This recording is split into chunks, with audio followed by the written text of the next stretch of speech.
I'm glad someone is awake and is watching the screen. Yes. Good morning across the world. How are we Morning, today? everyone. Well, what a day. I know. What a day. Dr. Stephen is here. Yes. Hello, Dr. Stephen. You can see half his arm and... Oh, Yeah, he is. I'm here. So, goodness me. I know. What a... We're going to go, we've got a lot to go through today. We have got a lot to... Yes, we We've do. got a lot to go through. Exactly. Come on New now. show, Ian. Exactly, Ian. Come on now. Get with the programme. Okay, well, now then. Yes. What's been going on overnight? Well, there's this most amazing story that is really going right across the world at the moment. A lady called Joy, I think her name is, from America, was riddled with cancer, and she apparently had cancer tumours the size of tennis balls across her body that should have killed her.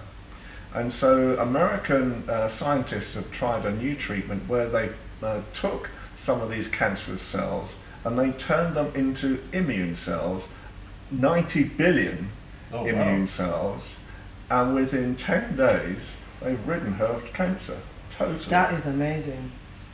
Wow, that is amazing. That is excellent news. If that's a happy story, that's not a very positive happy story. That's I mean, brilliant. my goodness me, if this is true, and if they sort of decided this was a last gasp attempt at helping her,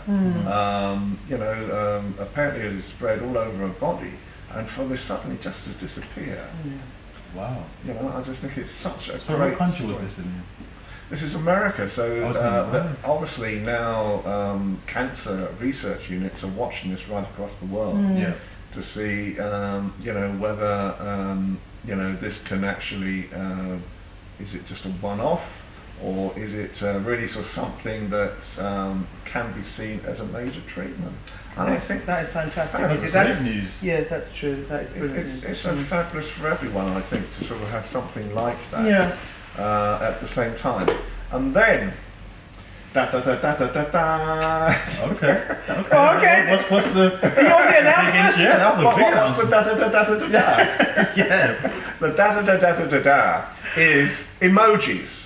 Oh, yeah. Emojis. Go on. You know those happy, smiley, signy Oh, things that sounds like us, doesn't it? that, World happiest news anchors. whenever one attaches to a text to me, I never get the text. my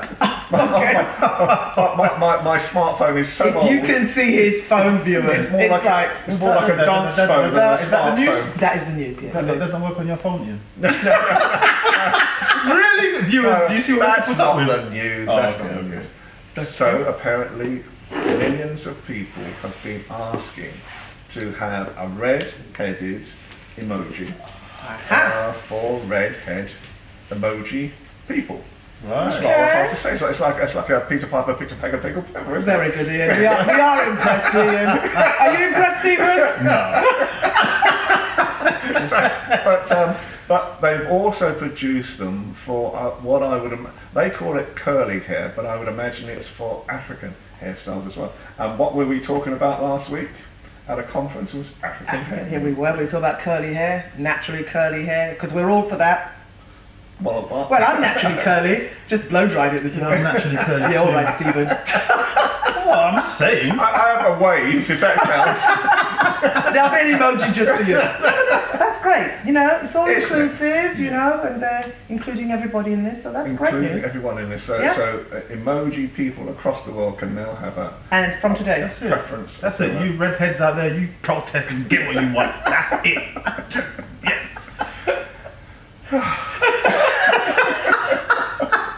Encouragement. I feel so much better after sort of saying that story. I don't know why. I think it's sort of because the next story is terrible. Oh. And this is there's a lot of knife crime in London at the moment. Yeah. And tragically, yesterday evening, a 1-year-old boy was stabbed. I Baby. can't believe it. 1-year-old boy. And his One-year-old boy mother. and his mother as well. Stabbed. Was Yeah, stabbed. I In was London. Yeah. in London. So Oh, how okay. much That is longer scary. can this go on for? It has to stop. It's really getting out of hand now. Yes. And there was another story coming through for girl gangs and girls involved in knife gangs as well, and how there's a lot of different organisations looking to try and create more protection for these girls, because apparently these girls now get involved somehow in these gangs, but they are now carrying the knives and the drugs for these gangs. Right, You know, and putting their own lives in danger at the same time. You know, and you know, we are all for positive people, aren't we? I mean, it's really where the show first started, and it's what we always are pushing for. You know, to talk about is to have good role models. You know, good opportunities, good experiences for young people. You know. I wouldn't want to be a young person today. It's frightening. I don't know how you feel about it, Steve, but I'm so glad that I'm not young anymore. To be Well, fair, you are young. Of course you you're know young. what I mean. it has been. These things have been going on for a long time. Gangs using children, using women to do all sorts of things. It's just now that it's really being highlighted because there's a lot more people getting involved in the wrong side of the law, and I'm just glad now they're actually making awareness of it, because it has been going on for a long time, and people getting injured and stabbed and wounded, and innocent people getting involved for gangs, because they will involve anybody to get a job done. And you know, I'm glad now that it's actually being highlighted, so some sort of protection can be offered, some sort of services or something can be. But with all the cutbacks with the police as well, it's obviously there's always going to be more people than policemen, but you know, with all the cutbacks, it's getting very difficult for even them to do their jobs. What do you think for this stop and search? Yeah.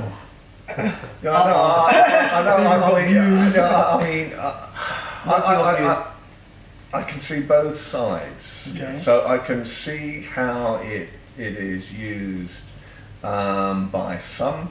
You know, I think even my colleagues within the Metropolitan Police believe there is some racism there. You know. And so it can be used in that way. Yep. But I think also any method that allows the seizure of knives especially has got to be good as well. I mean, I don't know, you know, but when you talk to a lot of experts in the gang field who've been gang members in the past, they are saying, and this is what we totally believe in, there should be more positive experiences for young people in the first place, so they don't feel they're going to have to get into this. And that's the key, which doesn't happen, unfortunately. And with the Stop and search. With the stop and search now, it's kind of reminded me of how it used to be Back in the day. back in where the sus law and people were just getting harassed through it, you know. And it's going back that way now, where it's just they've got the powers back, so now we can do what we want with it, and depending on the individual, will depend on how they use it. Have you experienced it yourself? Oh yeah, yeah. Being a young black man in London, definitely. You know, there's times where you are minding your own business, you're with your friends, and it goes from having a great time to just all of a sudden you're all being lined up against the wall and searched and questioned and your information, and you haven't done a thing. You don't even know why. And you ask the question, and what they say, well, we're within our rights to do this. You know, if we suspect you, but suspect of walking from one place to another. But you know, it can be used and abused. So is that your fear that this could happen this time round, or do you think they're a bit more? What I'm really trying to say is that the police are aware of this and they don't want to be accused of racism in any way, but I know from hearing from other young people as well that there is an element of racism, and unfortunately, if you're of Mediterranean descent or if you're a young black man in particular, you will get stopped for the wrong reasons. Most definitely. And to be fair, it's more of a stereotype, because even if you are white, but you are from the street and you hang around with other ethnic minorities, or you're seen as the same, so it can be not just about colour, it can also be about in association with who you hang around with, who your friends are. So that's where the argument will be, well, we do stop white people too, or this and that, but it's a certain type of person that he'll go for. But I do fear, because it can get really bad how it was in the 90s. You know, and with the amount of knife crime going on now, the gun crime come down a bit because of the sentences and per bullet, X amount of years each bullet. So now they're a bit scared of that, but they're still prepared to carry a knife because it carries a lesser prison sentence. The phrase that comes into my head, I don't know where the world is going to,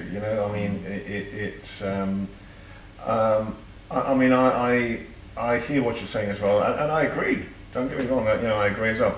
I wonder as well, there's a lot of talk about these violent videos and these violent video games. Yeah, they brought that up last week, and apparently. whether or not that is one of the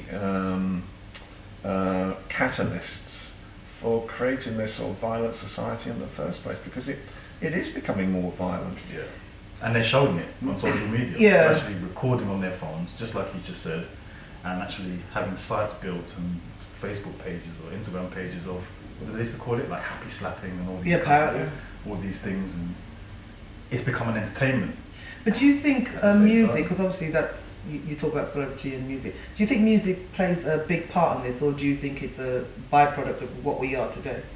It's a mixture, to be fair, because for some people, some guys I know who used to know every rap song and word, but couldn't recite their schoolwork. They couldn't recite certain things to do with their education in the same way. And if they could actually do that, they would be getting straight A's if they could memorize their schoolwork in the same way they can the music. So for those guys, yes, but then for others, there's other influences like computer games, films, there's other influences, their friends. So yes and no, really. Okay. Anyway, we need to lighten up. Yeah, we do. One very, very quick one, and then Dr. Steven is going to talk about his celebrity stories as well. It's World Environment Day today. And what that means is that people right across the world are trying to create more awareness for stopping plastic getting into the oceans, especially. Yeah, I'm all for that. And there was one campaign that's happening on the coast of Wales this weekend where people are being asked where they walk, the Ramblers associations, to pick up plastic where they see plastic at the same time. So, but I don't want to take away encroaching the so come along, tell us some. Come on down. Some happy.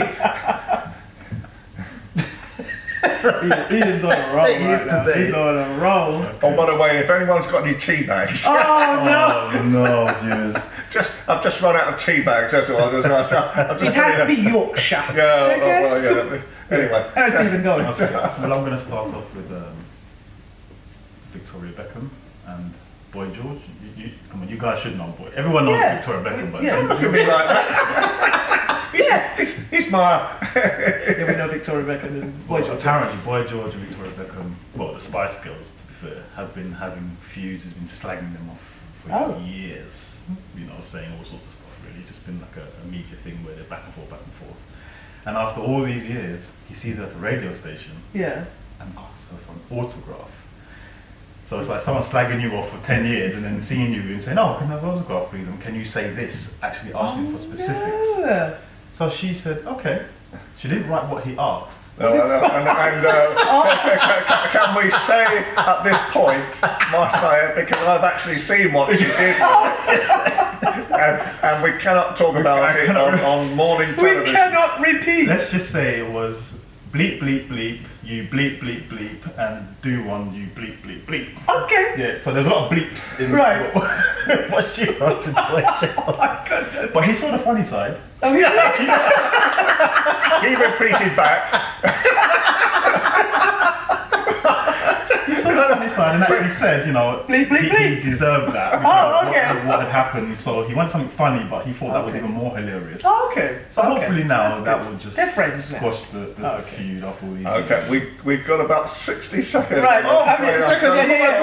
Sorry. Okay, talk something else. Yeah. So let's talk about Ed Sheeran and Stormzy at the yes. Silver Clef Award. They're battling for the best live performance at the Silver Clef Awards at the London Grosvenor Hotel tomorrow, if I'm not mistaken. Yeah. So hopefully, I like both of them, to be honest. I like Stormzy and I like Ed Sheeran. Do you know what? I'm more of an Ed Sheeran fan. I think me too. He edges it for me too. Yeah. Musical wise. So hopefully, Ed Sheeran. You've got a few supporters here. That Yeah. can get to the Congratulations. award. But for the Stormzy fans, I like him too, and I hope he does well. So if either of them win, I'll be quite happy. As a British actor, they're both British actors. There you which go. is good, yeah. Okay. And Right. apparently, just one very last quick one. Apparently, Lionel Richie is opening at the Hampton. Oh, I like him. Concert Hello. to the- Yeah. Is it me or? No. Okay, break. No. But we're not going to go into a break Is it? before. What's wrong with my singing? Come on now. Before Yeah. Diva here. Before Diva here gets caught up Gets in the a- mic, puts us off the stage, takes Listen, over. I'm a good singer, viewers, okay? Okay. So we're just going to go for a short break. See you shortly. Take care. Bye bye. And we're back on with Naomi Grant. Hello, Naomi. This Welcome is to the most Madhouse. incredible lady. She is, isn't she? I've just been reading your bio. My God, how old are you? I'm 20. I just turned 20 actually. 20 years old. Oh God, what is it like to be 20 again? Do you know? I don't know. I can't remember. And to have done what you've done. Do you know, when I was 20, I was just about finishing my apprenticeship Really? as a photographer. Wow. So many, many years ago now. But you've done all sorts of things, haven't you, young lady? I think you're going to have to tell the viewers because it's endless for somebody who's just 20. And you've done a film, so let's start Let's off talk with the about film. that, Let's yeah. talk about that. Yeah, so recently we just released a film called Future First. Sorry? Future First. Future first. Yeah, so it was a look at cultural appropriation, but we wanted to do it from a more artistic lens. And that is out on YouTube now, so you can see that. And what's your involvement in that? So for that I wrote, directed and produced it, and then I got on board. Just like that, yeah. Just as a throwaway You wrote, line. produced them, yes. Okay. And then in my team we have my editor, my DOP, photographers as well, who also help. What is the inspiration? What started you, in the first place doing this? I think it was mainly the misrepresentation that I saw for young brown girls. I have two cousins who are brown skin, and for me I wanted them to grow up in a world where they saw themselves reflected in the media, and they thought that, and they knew that they were beautiful. And I knew that growing up I didn't always see those images just because it isn't what you would normally see. So I wanted to influence that and change it. What do you think is the public perception and what is the real perception? Oh, So on colour really more than anything, first of all as well, you're saying that you wanted to really redirect the public perception, but how do you think people of colour feel they are seen in society today? I think today there are a bit of changes. So there is, a slight increase. We're seeing more brown people in leading roles, like Black Panther, for example. Oh yeah, great film, wasn't it? Yeah. Black Panther. How many times did you watch it then? Only once. Oh! How Okay. many times have you seen it? 3. Yes. So yeah, I think there is a slight change, but there is still an overriding image of black people being kind of at the bottom of the totem pole. And so hopefully when they are reflected in the films, they are. So how do people get to see your work? So you can go online, so the website is lookatmyblackbeauty.com. Also to see all the films and documentaries is LAMBB on YouTube. with two Yeah, Ms. because from what I understand, your documentary has been shown where have they seen it? So I think you need to tell our viewers because I was really impressed. So 50 Shades of Melanin, which is a look on colorism that was... Colorism, that's another word, eh? Yeah. Mm. That Ian doesn't know what that means, but never mind. We'll have to go. that came out on like Afropunk, on Rudy.com. The recent one came out on Yahoo, Essence, Galdem. So it's online. Okay. Yeah. Because, as you know, I look at people of colour in a different way. And this is the point I was sort of trying to get across, because when I look today at what's happening in Britain, people of colour, black people, brown people, whatever their colour, are achieving so much, If you look at the world of sport, if you look at the world of fashion, if you look at the world of industry, they're all at the forefront of it. And I wonder, I hate to hear that young people like you still feel as if you're at the bottom of the pile, and and are having to sort of fight against it because, as when we first started this, folks, 4 years ago, this whole sort of project, the project was really about fighting racism. It was all about engaging with different communities as well. And I thought we'd advanced a bit since that period, what do you think white people can do? It was a question I asked actually the other day at another event that we were at. What can white people do then to make people of colour feel just as equal as they probably are themselves? It's a big question. Yeah, it is. I would say, more specific to what I'm trying to do with LAMB, is really just listen, because what we're trying to do is create a narrative, an authentic one that truly reflects us. So I think if white people just listen and be less, because sometimes there's just an amount of ignorance because they don't know. And that's do you think we're judgmental? I think sometimes, in some cases, because it is quite hard, especially in terms of like being in the workplace, being like the only black girl in the workplace, and then having your hairstyle just constantly change. For us, that's something that's normal. That's quite normal for us, Yeah. but in a work environment, if they're not used to having a person of colour in there, black person, and we change our hair all the time, it's a big deal. It's a big deal, and before you know it, it's not even about our work anymore. It's all about our hair, which is quite frustrating and very annoying. So small instances like that could just easily be erased by just being open to listening to our story. Because okay, I mean, I understand the sort of the hair bit, but I think what do you want to see in Britain? What are the values that, looking ahead, if you were to sort of look 10 years ahead in your life, where would you like Britain to be, and where would you like yourself to be? For Britain, I would say I would like to see a more equal representation. So, for instance, in the British film industry, there's only 4 leading black female directors, and that isn't a fair representation in terms of in comparison. So I would want to see more black people in leading roles, being able to make decisions that influence us. What do you think is stopping them? I think there is a lot of institutional racism. Okay. And sometimes, when black people are trying to progress in terms of in the corporate world, there's a lot of hidden barriers there. So how are people accepting your work and what you're doing and the message that you're trying to put across? Have they been quite receptive?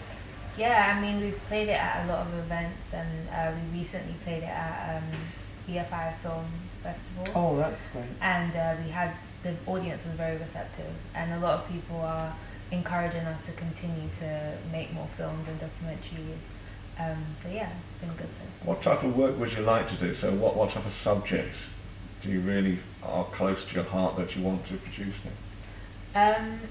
More along the line, because obviously I'm a black woman, I want to continue to seek out stories that relate to us, but also stories that are that relate to black men as well, because their voice can also get lost within everything. Yeah, I think that's one of the reasons why we do this show as well, because for us it's very important to let young people like yourselves have a voice. And that's one of the reasons why we've invited you down, because I really think, both myself and Ian and Stephen, we feel it's important that young people, your generation, get the opportunity to say how they feel, express themselves, because you're not heard out there. And I think it's amazing what you're doing. And I just feel, I'm sure you feel the same, that more young people need to be more expressive and just pick up a camera or produce something or write a song, or just find a way of expressing yourself, which you're doing in abundance, but you seem to have no fear Where does that come from?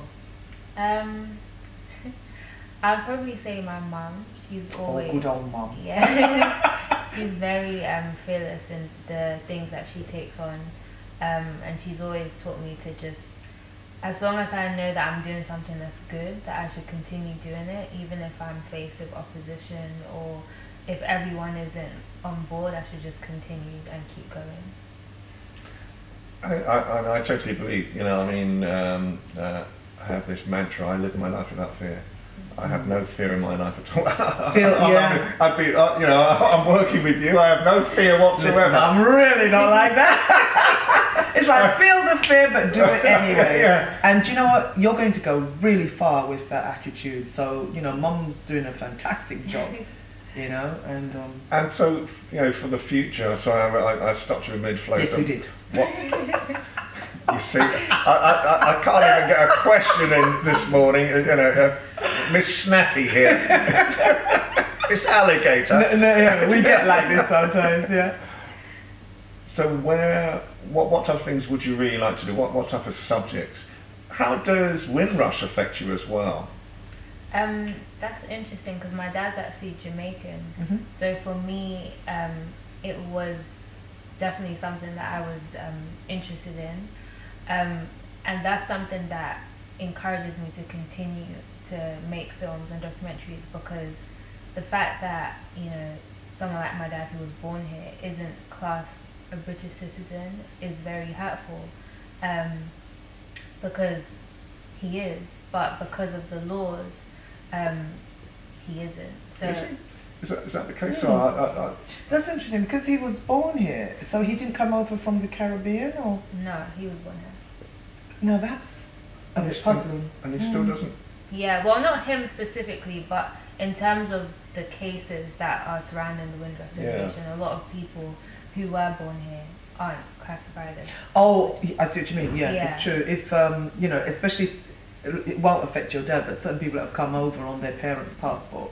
Oh, I see. I think that's what Naomi's and they didn't change their passports. They did change it. Over.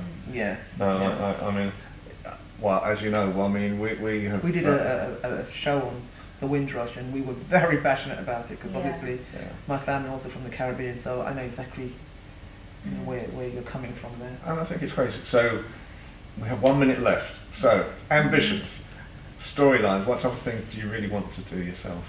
I'm interested. I wouldn't want to give away the stories that I want to hear. But in terms of ambitions, I definitely want to continue to make more films and reflect people. And what's the name of the YouTube site as well? It's called LAMBB, so LAMBB. Mm-hmm. The website is lookatmyblackbeauty.com. Oh, that's what it means, look at my black beauty. Yeah. Right. Terrific stuff. Fantastic, thank you so much, Naomi. Well we'll be watching you. We will do. Well, we'll be asking you for some work. Yeah. I get this terrible feeling that, I'll put the knee pads on now. Oh, no. No, but keep up the good work. So, thank you so much again to Dr. Steve and Naomi here as well. And obviously our camera lady, Maria. And Francis, our producer today. So we've had a pretty good morning. We've had a very enjoyable morning this morning. So again, thank you so much for watching us. We'll be back same time, same channel next week. And as I always say, keep on smiling, because it always makes people wondering what you're smiling about. Have a great day. Bye now.